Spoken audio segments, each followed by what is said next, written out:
Hamısı salam, YouTube kanalıma xoş gəlmisiniz. Bugün qonağım Nailə Nəcəfli.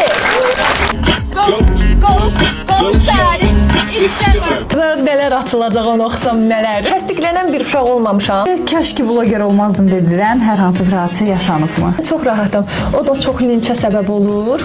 Anam deyirdi ki, sən istədiyin həyat burada deyil, xaricdədir. Sosial çox ikiyüzlü insanlarla doludur. Birinci dəfə ümumiyyətlə heç belə kontent yaratmaq niyyətində olmamışam. Onu bilirsiniz, bilmirəm ki, altı üstə çevirdi, amma altı üstünə qəşəng idi. Mən tez-tez küsüb barışam influencerlarla.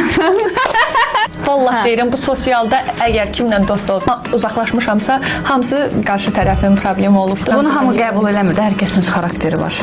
Yaxşı dinləyəcəyəm, hə? Onun ikisini seçib eləməlisən.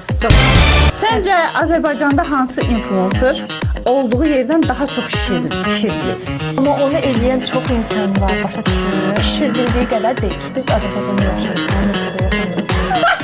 İPT-də uyğun olmayan şeylər paylaşır.